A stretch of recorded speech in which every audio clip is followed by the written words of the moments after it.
Here to help us out is Kate Barton, EY's Global Vice Chair for Tax.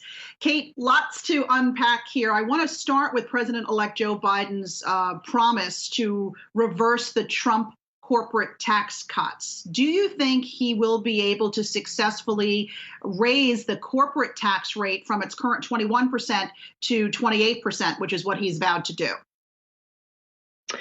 Well, Alexis, delighted to be here with you. And I think it's going to be tough to get that done in the current environment. I mean, we obviously are all watching the Georgia runoff elections to see how the government shapes up. So we need to see what happens with the Senate. But even if the Senate goes, those two seats go Democratic, I think it's pretty clear that it's going to be tough for everybody to vote during their or along their party lines. And so how much of President-elect Biden's plan he's able to get done remains to be seen in this divided government. Okay, well, with a divided government, what tax policy changes are within reach? What do you think the Biden administration will be able to do and perhaps be able to do very early on in the presidency? Well, if the government stays divided, or even if the margin is so low that it's difficult to get things done, I think we're going to see more through, once again, executive orders, or through regulation. So that could be two ways that President-elect Biden goes ahead. So I wouldn't underestimate those. But I think one of the big places that he might have some success at early on is really around supply chain, and one of the proposals that he had in his plan was to bring back manufacturing to the U.S. And so there are some smaller elements in the Tax Act that he could change, maybe through reg or through an executive order, to get manufacturing closer to the consumer in the U.S. And so that's a big aspect that a lot of our clients are looking at and staying in tune to. The second area is really on the global platform. You're probably familiar, Alexis, with the fact that the OECD has been looking at how they can harmonize tax rules around the world. And so it's a really lofty ambition, and one that has a lot of constituents really focused on this. And so I do think that Biden will bring a different approach. I think it will still be protection for the U.S. multinational, but I think on a more diplomatic stage. And I can't tell you how important the two big areas that the OECD is working on, and how that impacts a lot of companies in the U.S.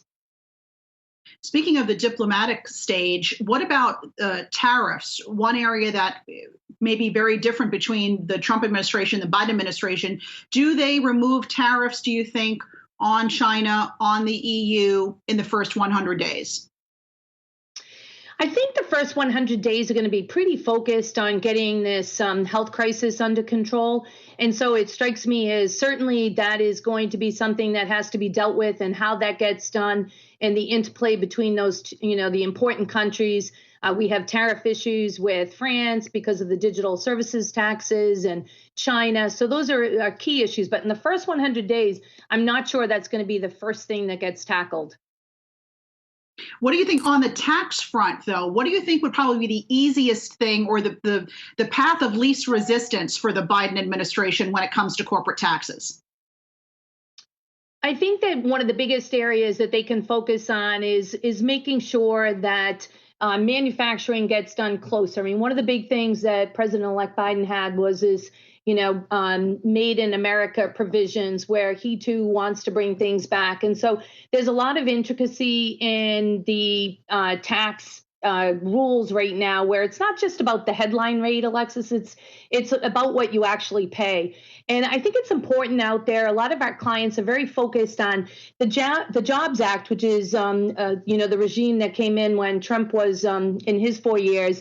It has provisions that will naturally expire. So if nothing's done, taxes are going up. Cash taxes are going up 4% for most taxpayers. And that's because three things happen. Interest expense is more difficult to get deducted for corporations.